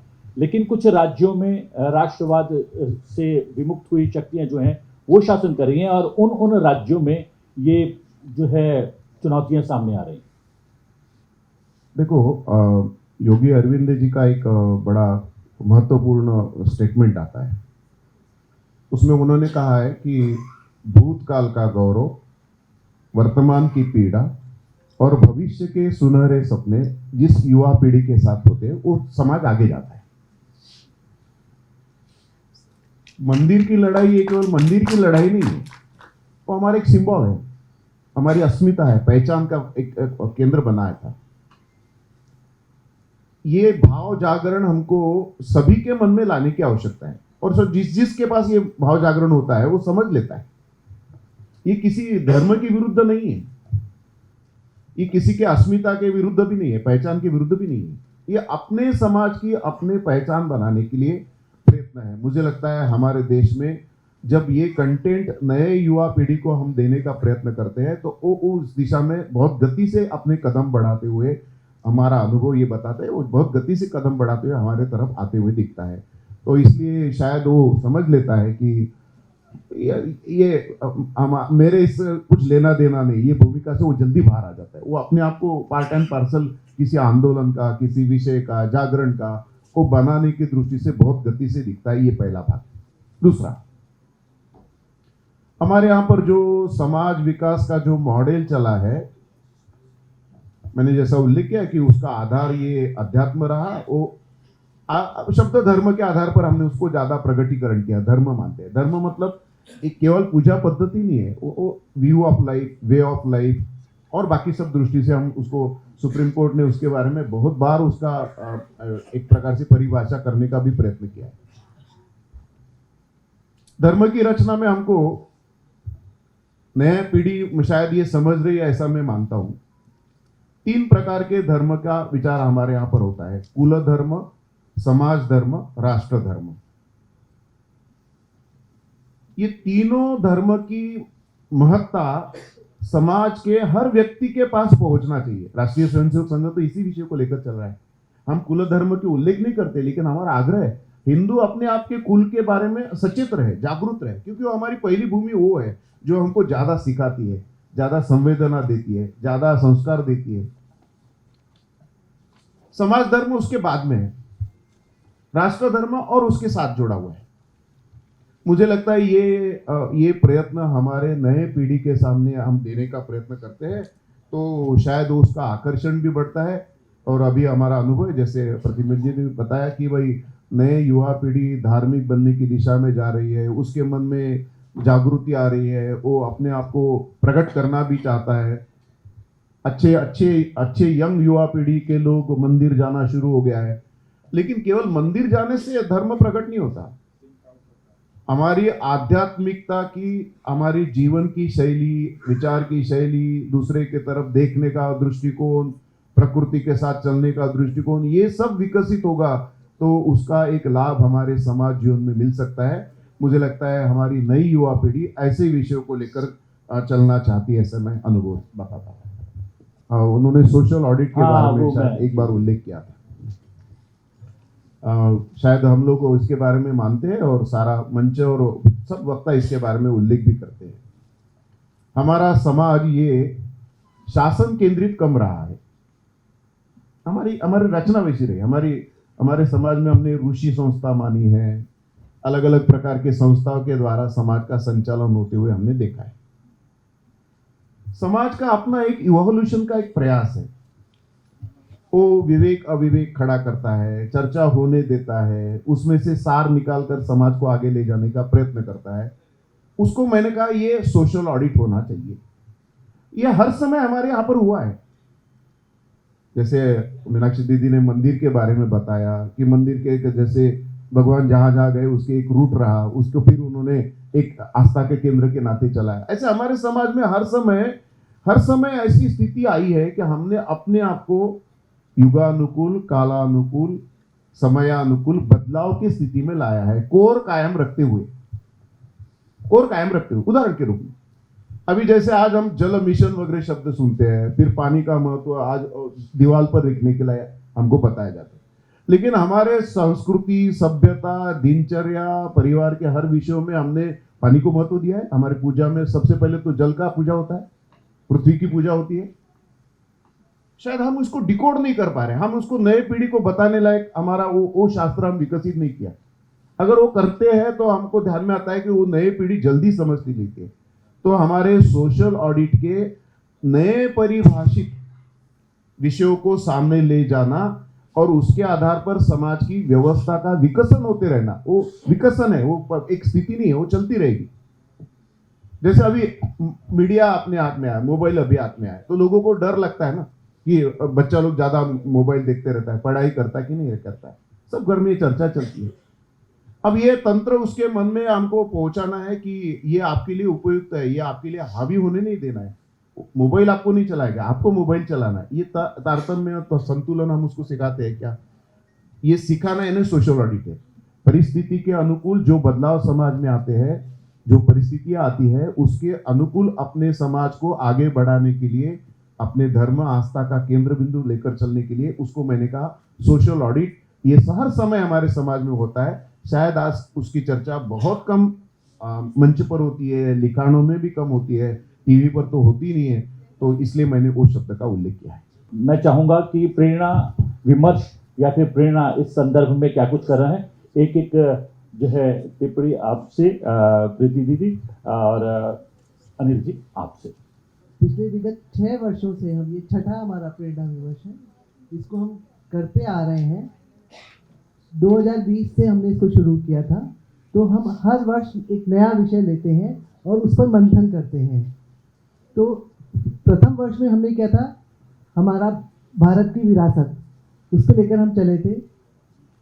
पिछले वर्ष हमने किया जो हमारा संघ का जो उद्देश्य है पंच परिवर्तन लेके, तो हमारा उसके ऊपर हमने पूरा विमर्श किया था। इसी तरह से हम हर वर्ष एक विषय लेकर उसके विचारों पर मंथन करते हैं। तो प्रेरणा जो शोध संस्थान है, उसका उद्देश्य यही है कि हमारे समाज में जो भी हमें बदलाव चाहिए, तो उन बदलावों को हम कैसे समाज के बीच में ला सकते हैं, उसका प्रयास हम लोग इसके माध्यम से करते हैं। बस मैं यही कहना चाहूँगा। प्रेरणा का जो ये कार्यक्रम है, जैसा कि बहन जी ने बताया कि पिछले 5 वर्षों से लगातार ये कार्यक्रम एक सेलेक्टेड ऑडियंस के बीच में, जिसमें मीडिया से जुड़े हुए छात्र, मीडिया शोध के छात्र, मीडिया महाविद्यालय के हमारे शिक्षक, पत्रकार बंधु, print media, electronic media, digital media, influencers, इन सबको जोड़ के एक रजिस्ट्रेशन के माध्यम से हम लोग बुलाते हैं।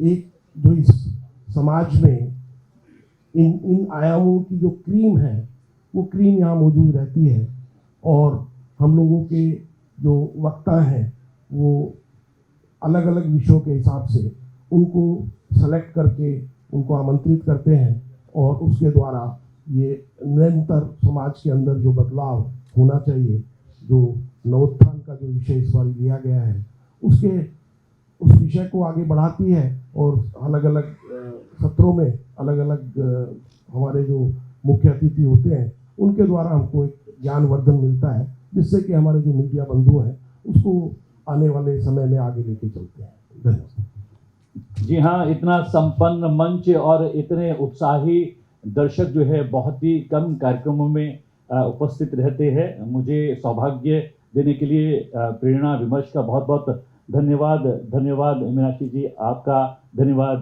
प्रदीप जी आपका, अनिल जी आपका, और प्रीति दादू जी और आपका, और दर्शक दीर्घा में बैठे हुए आप सभी का बहुत बहुत धन्यवाद। बहुत बहुत धन्यवाद बहनी प्रद्युम्न जी। आज के सत्र की विचार यात्रा में जो विमर्श है उससे यह तो स्पष्ट है कि वैचारिक नवोत्थान न केवल संरचनात्मक प्रक्रिया के रूप में आगे बढ़ रहा है, बल्कि यह नया भारत अपनी सांस्कृतिक प्रक्रिया के नवोत्थान की ओर अग्रसर है। पिछले वर्ष हुए प्रेरणा विमर्श पर आधारित पुस्तक पंच परिवर्तन आप सभी सुधीजन के बीच उपस्थित है और उनकी समीक्षा के लिए मैं आमंत्रित करती हूँ उत्तर प्रदेश पूर्व सूचना आयुक्त श्रीमान सुभाष जी को। विमर्श की श्रृंखला पिछले 6 वर्षों से चल रही है, 20, 21, 22, 23, 24 और अब 25 नए क्षितिज की ओर। तो पुस्तक के रूप में उसको हम लोग संकलित करने जा रहे हैं और उसका जिम्मा हमको ही कृपा शंकर जी ने दिया था। अभी एक पुस्तक दी गई है विमर्श भारत का। वो 4 विमर्शों को संकलित करके बनाई गई है। और 5वें विमर्श पर जो विषय था पंच परिवर्तन, विमर्श पंच परिवर्तन, ये पुस्तक आ गई है और इसको यहीं उसका विमोचन होना है। पंच परिवर्तन शताब्दी वर्ष में हम लोगों की एक मूल अवधारणा है जिसको लेकर के हम लोग पूरे देश में जा रहे हैं और पंच परिवर्तन पर केंद्रित कर रहे हैं। पंच परिवर्तन का विषय पूरे देश में जाए 21 करोड़ परिवारों के बीच जा रहा है, जिसमें मतलब सुविधा के दृष्टि से याद रहे तो उसी हिसाब से हमने इसको बना लिया है। परिवार, पर्यावरण, सामाजिक समरसता, स्वदेशी और नागरिक कर्तव्य, ये जो पंच परिवर्तन हैं यही समाज की अवधारणा को बदलने वाले हैं और इसी पर केंद्रित है ये पुस्तक। धन्यवाद। बहुत बहुत धन्यवाद भाई साहब। और ये पुस्तक साहित्य स्टॉल पे 150 रुपये में आप सभी को प्राप्त होगी। देवी ये पुस्तक यहाँ पे रहेगी। हमारे सौभाग्य के हमारे बीच के वरिष्ठ प्रचारक और अखिल भारतीय कार्यकारिणी के सदस्य श्रीमान देवी जी, आपका हार्दिक स्वागत और अभिनंदन है भाई साहब। हमारे अभिभावक को प्रेरणा विमर्श की आधार शिला रखने वाले आदरणीय के पास जी हमारे बीच उपस्थित हैं। आप वरिष्ठ प्रचारक और उत्तर प्रदेश शिक्षा संघ के सभी क्षेत्र प्रचार प्रमुख हैं। वरिष्ठ प्रचारक आदरणीय तपन जी भाई साहब हमारे बीच उपस्थित हैं। आप सब क्षेत्र प्रचार प्रमुख हैं। आदरणीय रुपेश जी भाई साहब से और तपन जी भाई साहब से मेरा निवेदन है कि वो कृपया मंच पर आएँ और पुस्तक विमोचन में सहभागिता दें। हमारे बीच एनआईएस के चेयरमैन प्रोफेसर प्रेषिता जी उपस्थित हैं। उनका भी कार्यक्रम में हार्दिक स्वागत और अभिनंदन है। मैं प्रोफेसर प्रेषिता जी से भी निवेदन करूँगी कि वो कृपया मंच पे आएँ और पुस्तक का विमोचन करें।